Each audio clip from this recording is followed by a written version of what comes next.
John chapter 16, verse number 20. Kaya welcome din natin yung balikbayan galing Japan. Brother Teddy, amen.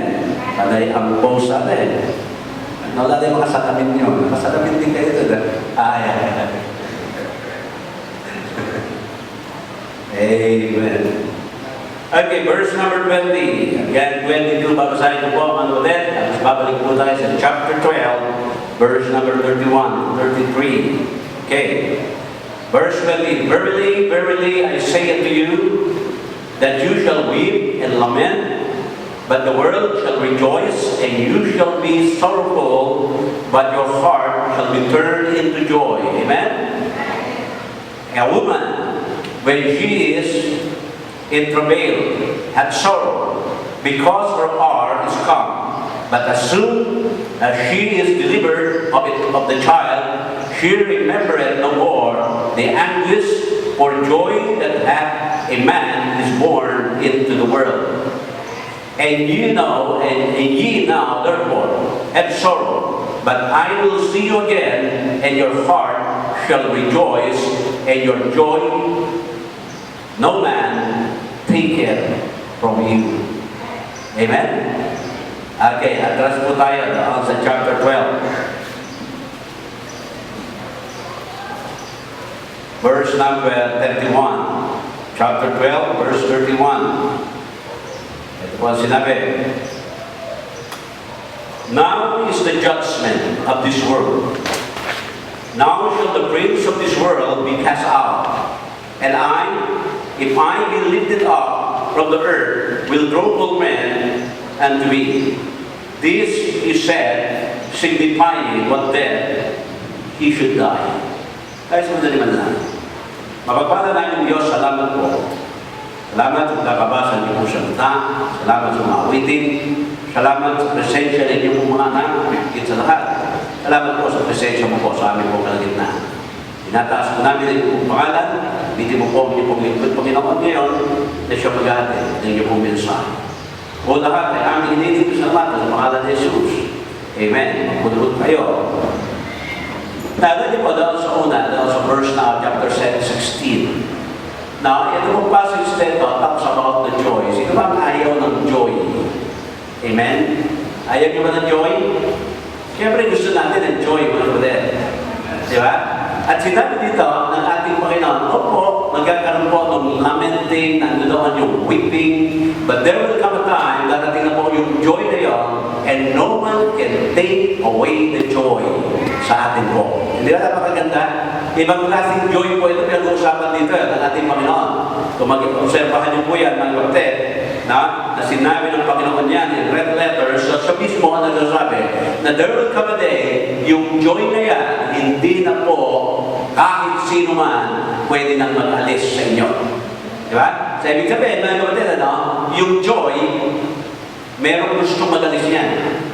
Kaya nga sinasabi ng Panginoon, no man can take away this joy from you. So marami po mag-a-attempt, mga kapatid, to take away the joy. Amen? Di ba? Bakit po, mga kapatid, alam ng Panginoon, na yung joy na yan ay talagang deserving dapat magkaroon ang kanyang mga anak ng joy na yan. And here comes the devil, mga kapatid. Alam na po siya ibang gagawin. We need to take away the joy from us. Pero ang promise ng Panginoon, no man can take away the joy. Di ba? Okay. So, purihin ang Panginoon, mga kapatid. Na before the joy, meron po ng mga anguish, meron po ng mga lamenting, meron po ng weeping, mga kapatid. Parang ano yan na paano mo ma-distinguish your joy from sadness? Siyempre, kailangan makaranas ka muna ng kalungkutan. Tama? Kasi pag walang kalungkutan, paano mo malalaman na ikaw ay nag-enjoy na ng joy? Kung hindi ka naman nalungkot dati. So, magkakaroon ka ngayon ng comparison. Ano po, para magkasabing gano'n, paano mo malalaman na ang pula at puti? Siyempre, kailangan meron yung dalawang kulay na yan para ma-distinguish mo kung alin yung pula, kung alin yung puti. Ganun din. Ano yung malungkot, ano yung masaya, kailangan maranasan natin ang isa po dyan. Kaya kung puro kalungkutan, hindi mo ngayon ibig sabihin kung ano po, malalaman na ibig sabihin ng joy. At kung puro joy naman, hindi, malalaman na ikaw ay naka-joy na kung hindi ka naman po nakaranas ng kalungkutan. At ang pangako ng Panginoon dito, napakaganda, nang sinabi niya, no man, nobody can take away the joy. Amen? Kaya darating talaga ang panahon, mga kapatid, na kahit ang demonyo, hindi po kayang alisin ang joy sa atin. Amen? And there are people, ito po, minsan sinasadya, minsan naman hindi sinasadya, na para bagang inaalis yung joy sa atin. Kaya na gagawin po natin, di ba? Well, sabi nga ng ating Panginoon, rejoice evermore, yan ang sabi niya po. Di ba? Na yung joy sa ating Panginoon dapat nandoon lagi. So, yun po ang pinapakita. Now, ano po yung joy niya, mga kapatid? Nilagyan ko ng title ito, ang title, The Joy of the Cross. Amen? The Joy of the Cross. Parang how come na nagkaroon ng joy sa cross? Samantalang pag pinag-usapan natin kung ano ang nangyari doon sa cross, hindi naman puro joy yun. Di ba? Naisipin mo mga kapatid, nung pinako nila ang ating Panginoon sa cross ng Calvary, joy ba yun? Nung sila ay pinagbuhat si Kristo ng mabigat ang cross na yan, di ba? Na habang siya po ay nagbubuhat, siya po ay nililibang, siya po ay kinukutya, lahat po ng insulto at humiliation na naranasan ng Panginoon habang binubuhat niya po yan, yan ba ay joy? Hindi po mga kapatid pero ganun naman, behind the cross, meron pong tinatawag na ng joy. Ayan. Sabi nga ng awitin, on a hill far away, stood an old rugged cross. Diba sabi yan? The emblem of suffering and shame, and I loved that old cross, where the dearest and best for a world of lost sinner was slain. Diba? Amen? Sabi pa rin sa kanta, at the cross, at last, indeed, my Savior lived. Now, indeed, my sovereign God would be devote the sacred head for such a worm as I. Kaya dito po, pinapakita sa atin, the cross, dito makita natin, yung cross na yan is always a picture of suffering. Amen? Picture of sorrow. Kaya pag nakita niyo po yung cross na yan, mga kapatid, ngayon po nakakangiti na tayo, magkakakita tayo ng cross. Pero yung cross po, yan po lagi ay naglalarawan ng judgment, suffering, mga kapatid, na pinapakot lang sa cross na ay yung mga taong kriminal, yung taong talagang napatunayan ng mga kasalanan, yung tao po, mga kapatid, na talagang dapat mawala na sa lipunan ito. Kaya hindi po dapat ang ating Panginoon doon Pero pinayagan ng Panginoon na siya po'y malagay doon sa cross na yan para lamang ipakita na tayo ay kanyang mahal, para po yung kalungkutan natin mapapalitan na po ng joy. Amen? Kaya dito po, point number 1. Look to the cross and see the judgment of this world. Look to the cross and see the judgment of this world. Now, balikan natin yung chapter 12 ng John. Ating pong binasa lamang, verse number 30 or 31. John chapter 12. Okay, ito po. Sabi dito, now is the judgment of this world. Now shall the prince of this world be cast out. And if I be lifted up from the earth, will draw all men unto me. This he said, signifying what death, he should die. So dito po, pinapakita dito, bakit po kailangan ng judgment?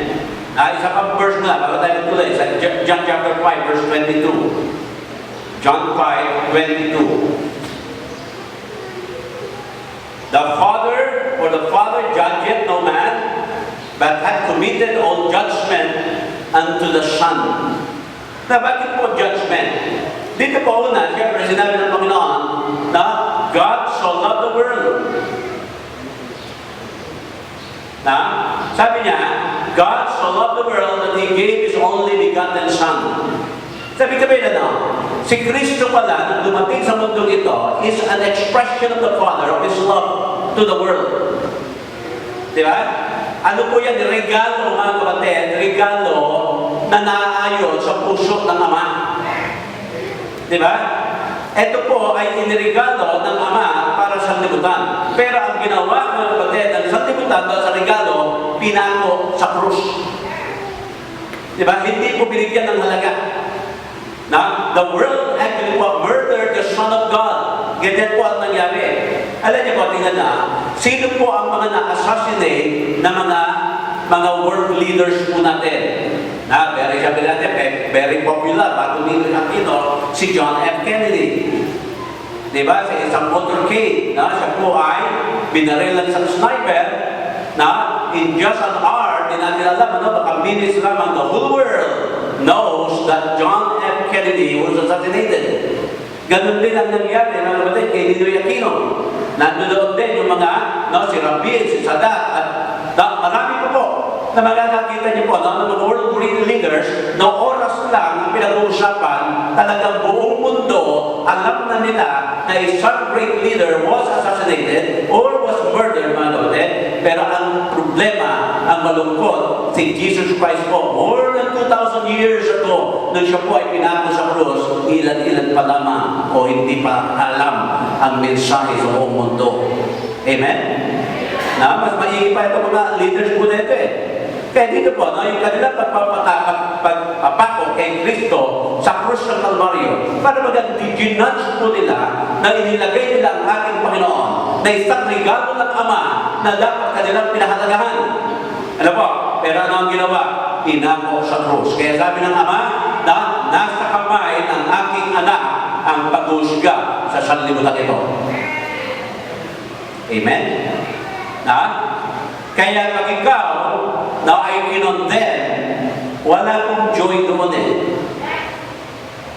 there was a time nakapagbisita po ako doon sa National Military Prison. Pagpasok, kasama ko sila brother dito, pagpasok namin doon sa gate ba, sa loob lapitan yung mga preso, may dalang payong, pinapayungan ako. Sabi ko, kung ako payungan, nahihiya naman ako sa iyo. Sabi, hindi po pwede po. Dito po, pag hindi namin pinayungan ang bisita, tatakalan po kami. Sabi, papanuhin daw sila ng kanilang mga mayor, kung sino man. Kaya yan, kahit sa pagpunta, may payong yung mga yan. Pag may babae nagpunta doon at binastos ng mga preso, palong din po yun.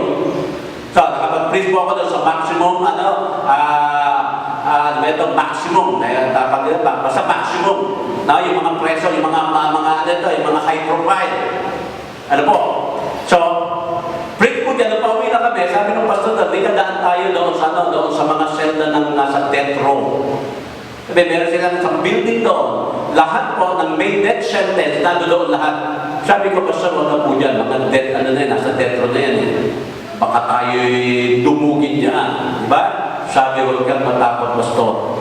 Sabi sa akin, kung saan man merong pinaka-safe na lugar sa Pilipinas, dito sa selda ng mga death row. So, sabi ko, ba't kaya nasabi yun? Nung pagpunta nga namin po doon, nagkikwentuhan po kami. Maya-maya lapitan. Yung mga sabi ko, lagot, malapit na. Yung pala, aalugin ka naman namin na tubig, nabibigyan ka ng upuan para habang nagkikwentuhan kayo. Sabi namin, mga kapatid, tingnan niyo po, these are the people that are condemned already. Amen? Ang punto ko naman dito, kailangan ba makondem ka para bumait ka? Amen? Amen? Diba? Kailangan ba mga kapatid, mahusgahan ka pa na ikaw'y bibitayin para ikaw ay maging mabait? Kaya na nangyari mga kapatid, nung si Kristo po dumating dito, nakita po ng mga tao, si Kristo, hindi po Savior. But people look at Him na parang He is another kind of religion, another kind of leadership, another kind of political na entity at kung ano-ano pa. Kaya si Jesus Christ, nung dumating, akala nila si Jesus Christ ay threat dito po kay Caesar o kay Pilate o kung sino man mga world leader ng Roman Empire ng araw at kung ano-ano pa po ang pinag-iisip po nila. Na nakakuha na po si Jesus Christ ng mga disciples niya po at sabi, ayan, sila po ay nagre-regroup na para labanan ang ating gobyerno. Hindi po yun, mga kapatid, ang pinakalayunin ng ating Panginoon. Di ba? Amen? Kaya he was arrested. He was condemned to death. Ano ang kaso niya? Nagmahal ang tao. Amen? Amen? Meron niyo po, death penalty, nagmahal ka lang ng taong nangangailangan. Nagpatawad ka lang sa mga taong gusto humingi ng kapatawaran ng kanilang mga kasalanan. Na, nung hinuli po siya, ano po ang sentence na binigay po sa kanya? Death. Amen?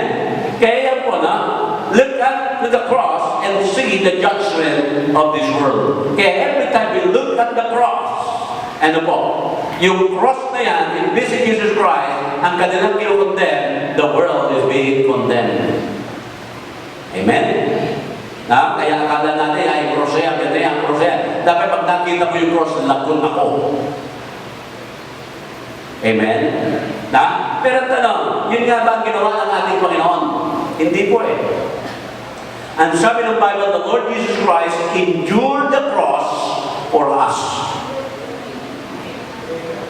Amen? He endured the cross para po tayo magkaroon ng kaligtasan.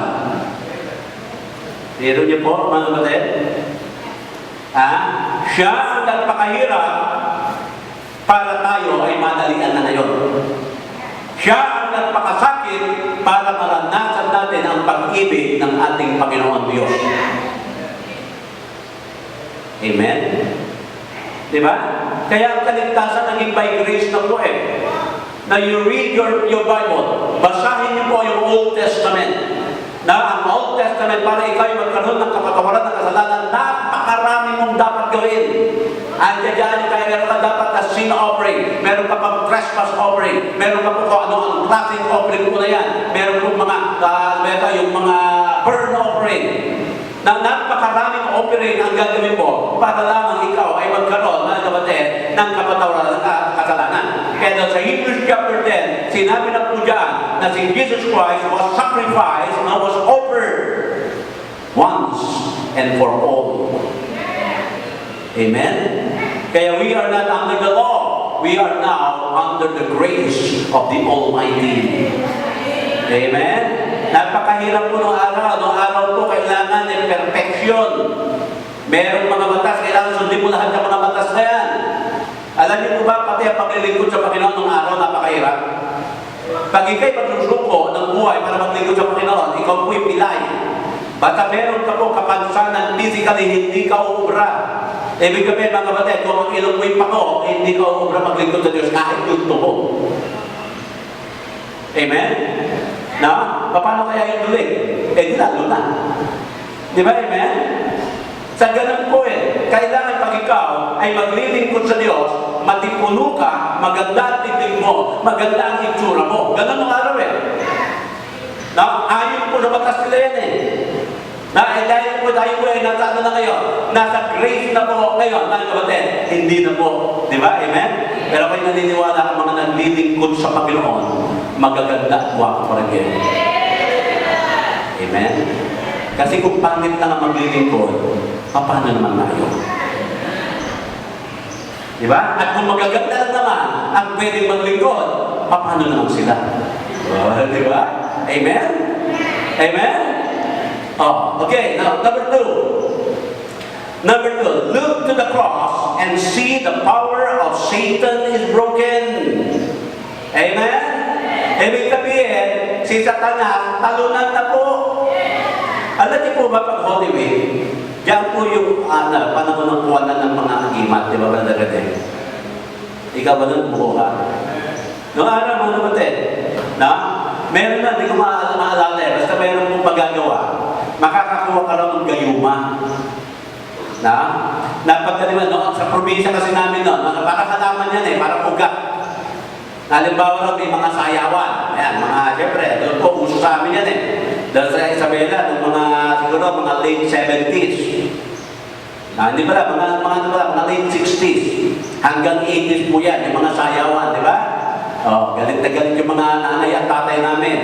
Talaga naman po dyan, pero makapakulan yan. Minsan nagkakapuntalan ka pag uwi dyan Now, pag Holy Week, mga kapatid, meron ka ka pupunta sa isang lugar, nakalimutan na yung lugar na pinupunta doon. Meron ka mga kukunin ng mga ugat-ugat, mga bagay. Pag nakuha mo muna yan, kasama mga orasyon, ha? Na pag meron sayaw, ang gagawin mo, nangatay mo yan. Nangatay mo. Na? Tapos pag nangata mo na, dudura mo yung kamay mo. Gagawin mo yan, mga kapatid. Tapos pag nagsaya mo ka na at nakuha mo yung kamay ng babae, di ba? Nadudoon na po yung ano yan, ibat yung mga ano niya. Kaya pag yung babae na pinagpawit at pinunasan daw yung kanyang ulo, papasok na raw doon sa utak maya-maya, may gusto na raw sa'yo.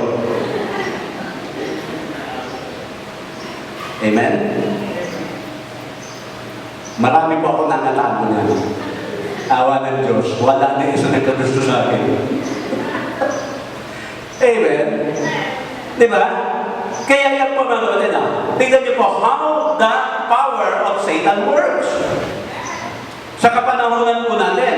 Pero every time you look at the cross, doon po magre-remind po sa atin na dahil po sa cross na yan, na yung kapangyarihan ng demonyo na destroy na po. Amen? Wala na po siyang kapangyarihan. Na talunan na po siya mga kapatid. Kaya makikita niya na, paano po sinubok ni Satanas, pigilan ang Bisaya na dumating. Naalala niyo po, si Cain at si Abel, yan lang ang anak, di ba? Una, yan po lang mga tao, si Adan, Eva, Cain at Abel. Ang ginawa po ni Satanas, para po pigilan na ang pagdating ng Bisaya, kailangan mapatay ni Satanas kung sino man yung lahing pagkagalingan. Ang ginawa po ni Satanas, kanya po inimpluensyahan, ito po si Cain para kapatay si Abel. Napatay niya po, nagtagumpay po siya. Eh akala niya hindi na magkaanak itong kanyang mga magulang. Naipanganak si Seth. Na si Seth, ano doon po ang lahi ng ating Panginoon. So hindi po napigilan, ni Cain yan, hindi napigilan ng diablo po yan. Pero nung dumating ang Exodus, kapanahonan naman po, nito si Ade, di ba po? Bago pa rin po yan, inimpluensya na naman nitong si Satanas ang mga tao para po mag-rebelde sa Diyos. Nagtayo po sila ng kore. Di ba? Yung Tower of Babel. Kaya nangyari, hinira ng Diyos yan, dahil sabi ng Panginoon, hindi yan ang inyong gagamitin para umakyat na langit na meron akong padadalang Mesaya sa inyo. Sa nabigo na naman si Satanas po dyan, mga kapatid. Hanggang dumating ang kapanahonan ni Noah, na ang tao ay nabuhay na naman sa kanilang imagination and thoughts, lahat po ay evil continually. Yan ang sabi ng Bible. Nagkaroon po ng dilubyo, nagkaroon po ng universal flood para mamatay lahat ng tao, para mga kapatid, yung lahing paggagalingan ni Kristo, mahitok. Yung nga lang, si Noah, yung kanyang asawa, 3 anak, di ba, ay nabuhay. Amen? So nabigo na naman ang diablo, mga kapatid. Pero ang diablo po, hindi pa rin tumigil. Kapanahonan ni Moses, si Parao, nag-utos na lahat ng mga lalaking Hudyo na ipapanganak kailangan patayin. Bakit lalaki? Bakit hindi babae? Sapagkat daw po sa lalaki, mga kapatid, magagaling ang binili. Naitakas si Moses. Amen? Nabigo na naman ang demonyo, mga kapatid. Na? Hanggang, ano po, nung dumating na po kay Herod, ganun na naman ang utos. Lahat ng lalaking Hudyo kailangan ipapatay. So pinigilan po yan ng diablo throughout centuries. Pero hindi po siya nagtagumpay.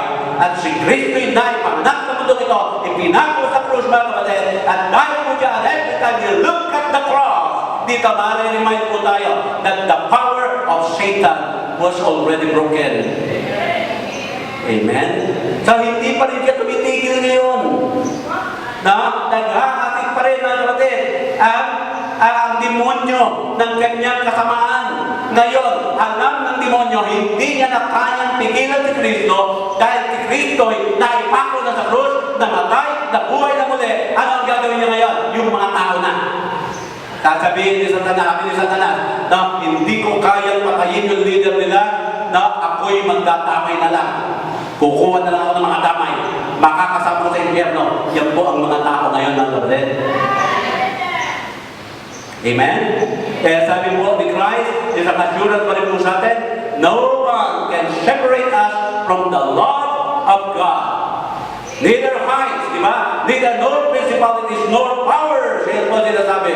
Na mga kapatid, na tayo po ay ligtas ngayon, ligtas bukas, ligtas magpakailanman, and we are saved forever. Ganyan po eh. Alam niyo po yung kwento ng Baptist barber. Yung ano po, barbero, yung Baptist yan. Sa Amerika po nangyari. Meron po isang nagpakahit. Nung inahitan po siya, tinigil po siya ng 50 dolyar. Meron yung mahal po yun, 50 dolyar. Alam ko, ang gawin doon, $12 eh. Magtitip ka po ng mga basta 10%. Nung iyong 10%. Sabi ko ng mga $15. So, $50 ang sinigil sa kanya, ahit lang. Sa kanya lang nalaman, nung naahitan na siya. Sa nagreklamo, sabi niya na, sir, don't worry, kasi yung aming pag-shake dito. So, wala siya magawa. Yun talaga ang binayaran niya. So, napapansin niya po, abad limang araw na, parang yung sinave sa kanya, hindi pa rin tumutubo.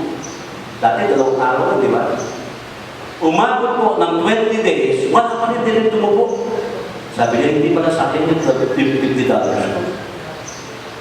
Binalikan niya para pasalamat.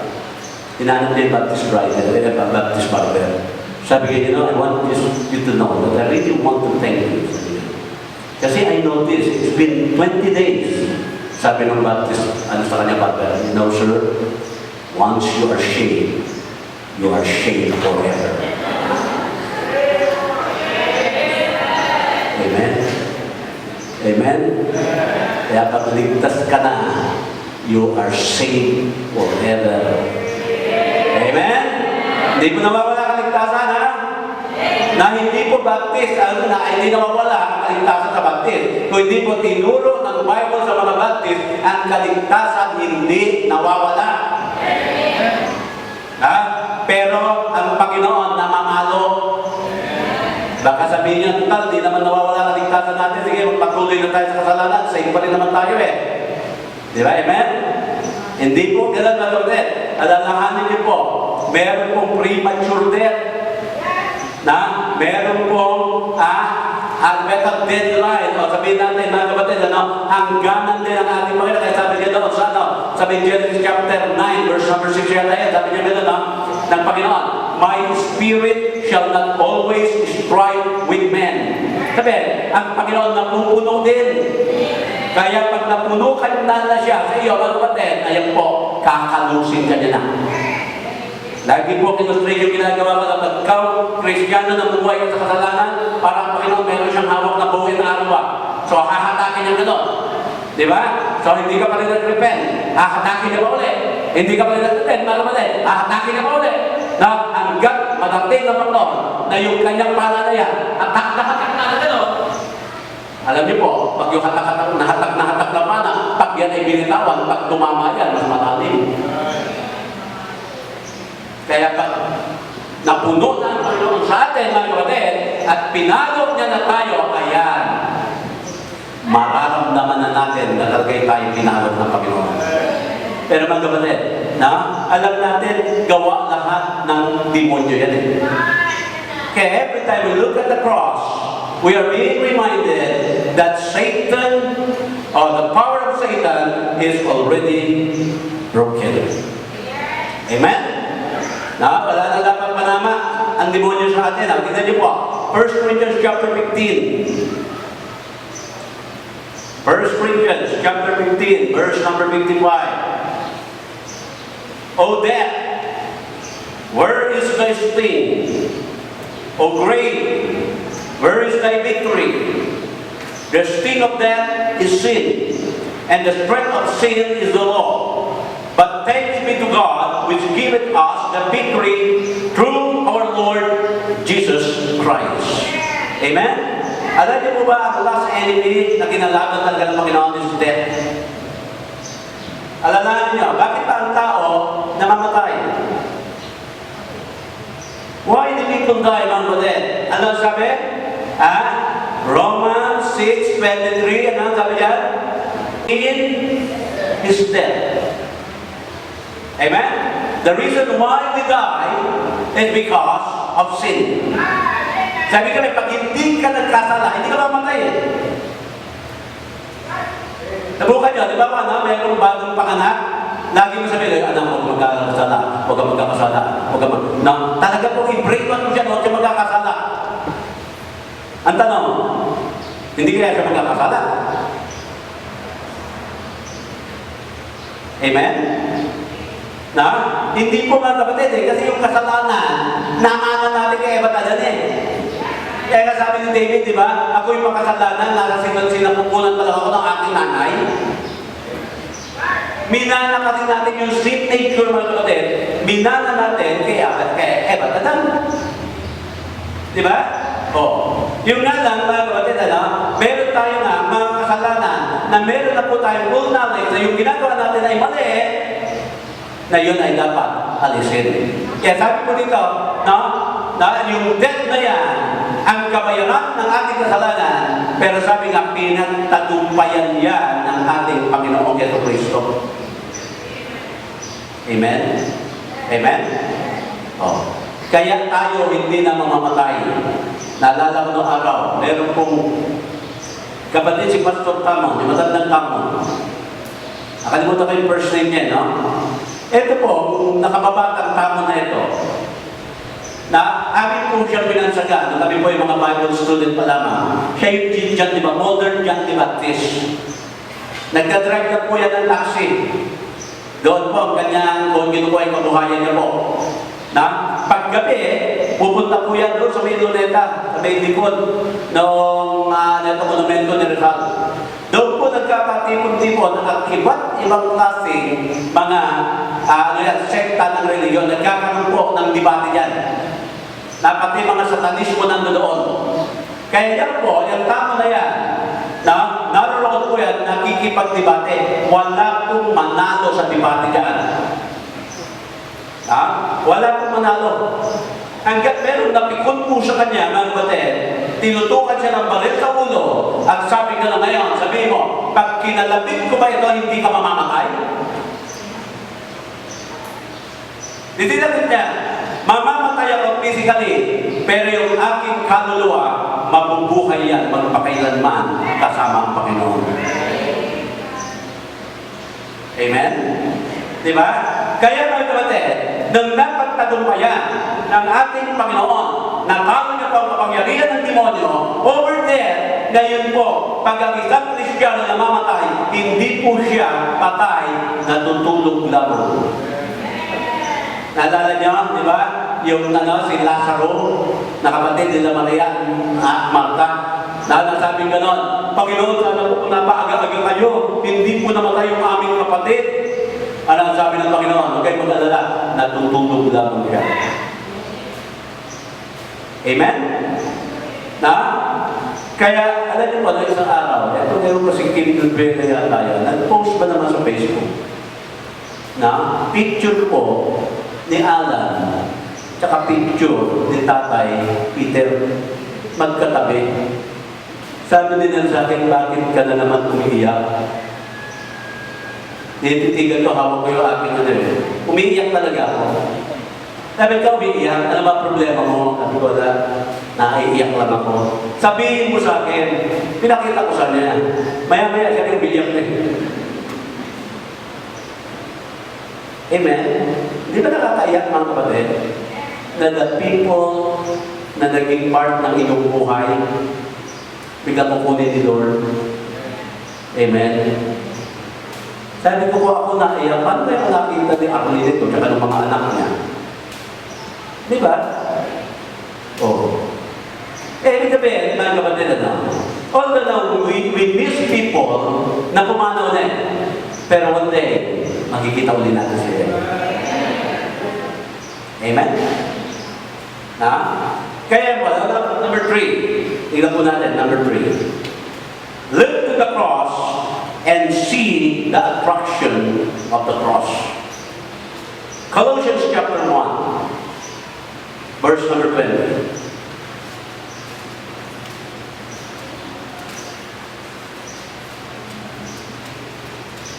Sabi po dito na, verse number 20. Oh, tama. Chapter 1, verse number 20.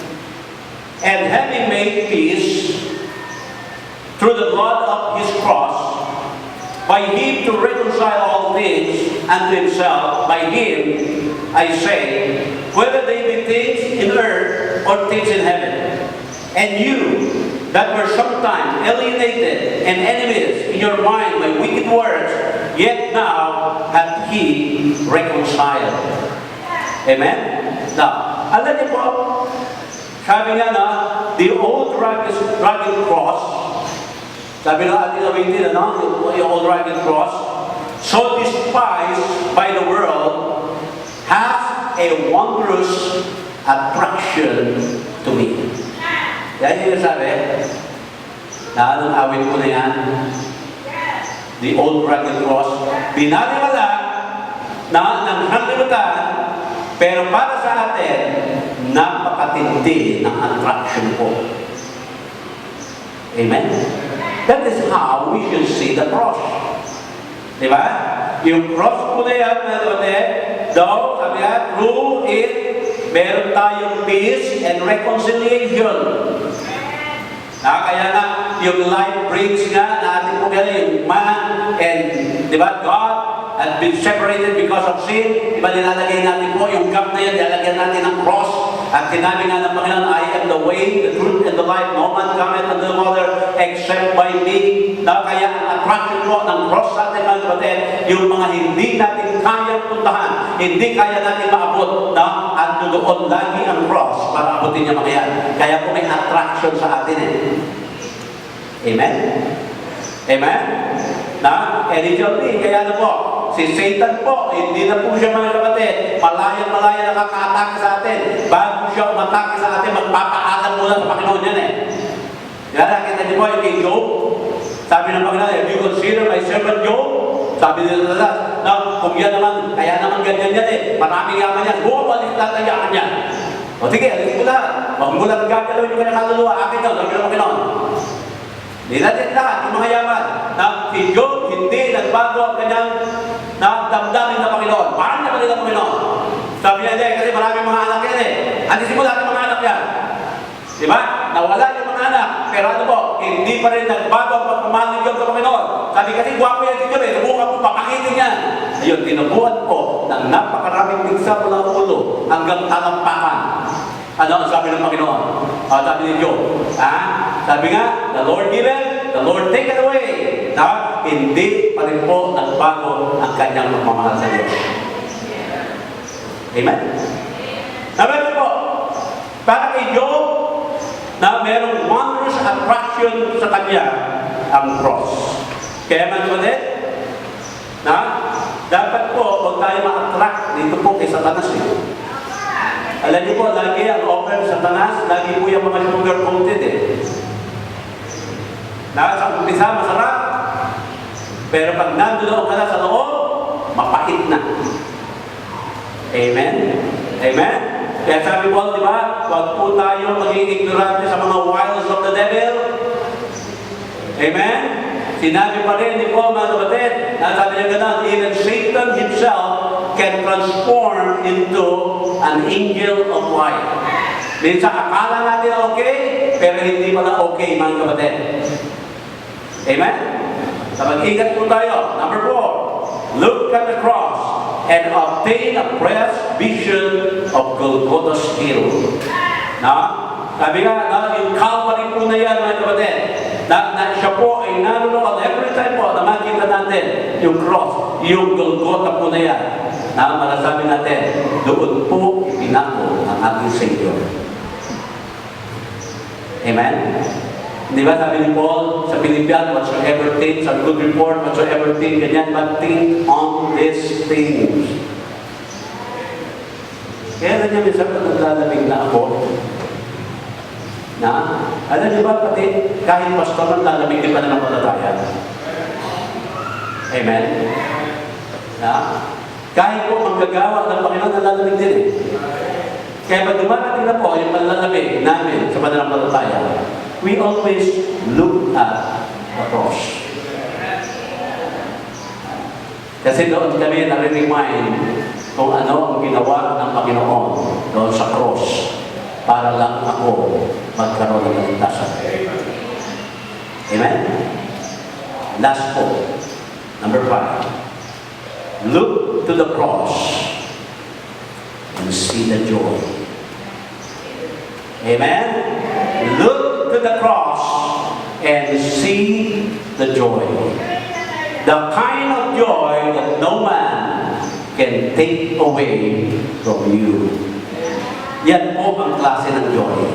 Kaya sabi nga natin kami, there is joy in serving Jesus. Amen? Di ba? I got joy. Now, I got joy down in my heart.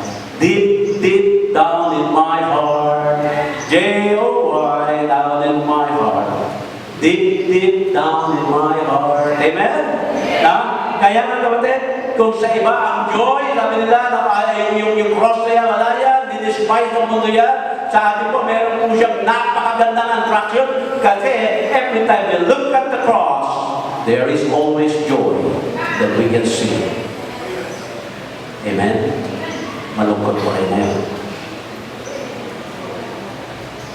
Kahapon, lumabas po ako, nagpagpit ako. Tsaka patuloy ko, pawasin po ako ng mga sasakyan. Parang pinagmamas na ito ang mga tao. Parang pigil lahat ang kanilang pangiti. Sa madaling sabi, malungkot.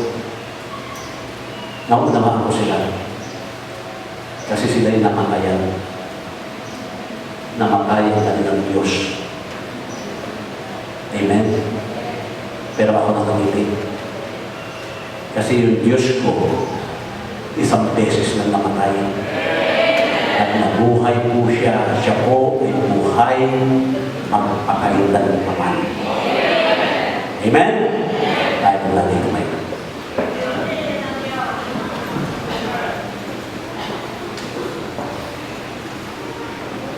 Mapagpala ng Diyos. Salamat po. So, ginawa ko po doon sa krus ng Kalbaryo. Naway sa amin pong kapanahonan, mabigyan pa rin namin ng halayan. Kaya Panginoon, ano man po, ang pumapasok sa aming puso't isipan, every time we look at the cross, or we see the cross, ano kaya ang mayayari po siya? Kaya Panginoon, nanalangin po, tuloy mo po kausapin ang bawat isa rin. Ano kaya? Ang kanilang naaalala, every time they look at the cross, ano naman po, Panginoon, yung mga alaala niya, naway dito po sa altar, ay lapit namin lahat po yun. Kaya Panginoon, panyaya, ikaw na po, bahala mo sa bawat isa. Ito po ay aking hinigin sa pangalan ni Jesus. Habang lahat tayo po, pabigyan. Every time you see the cross, ano po pinapaalala ng mga nasa? Would you come to the altar? Dito po. Amen.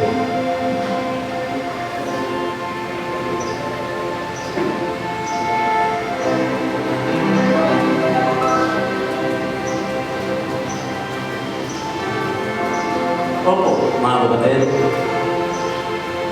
there was a time in your life, personally, or as a family, or as a church, na nakaranas po tayo ng sadness,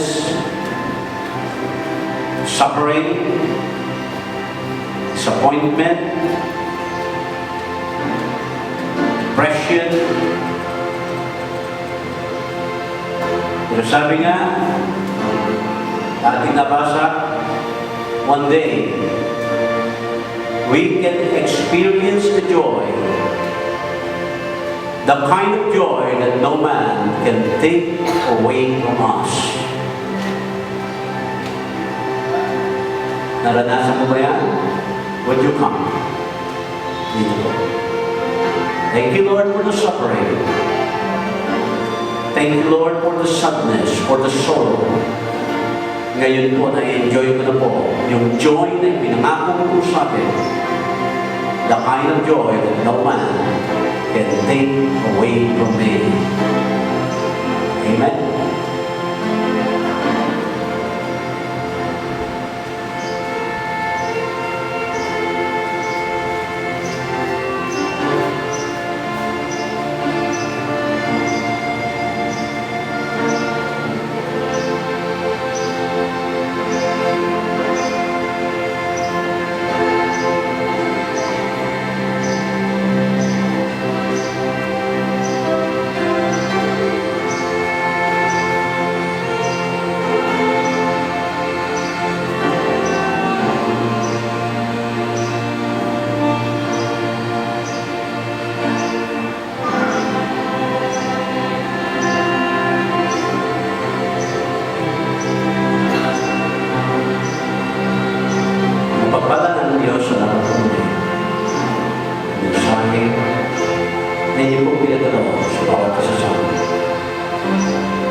nalungkot dahil sa kanilang gunita sa inyo pong kamatayan.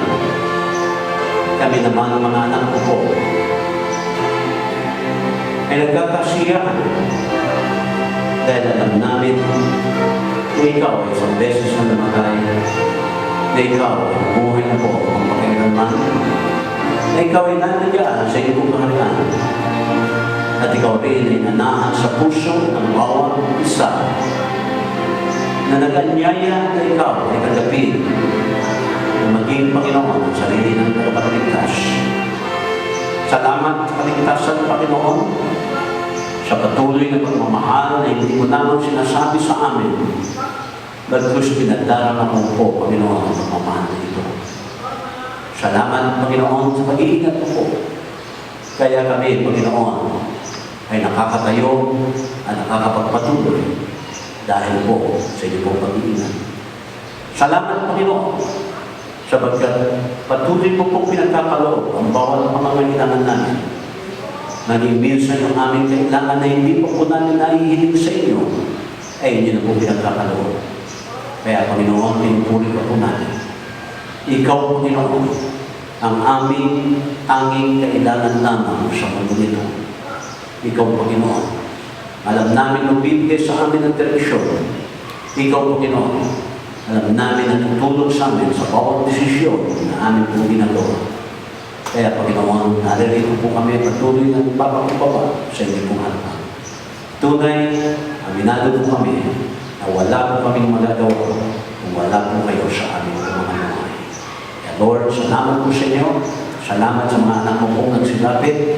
Ano man ang kanilang inilapit, Panginoon, tumunan mo po ito, Panginoon. Patuloy mo po ipadama sa kanila na narariyan ka lang po sa kanilang tabi. Ang iyong pong presensya ay kailanman hindi mo po ang bawat isa sa amin iniiwan o pinababayaan.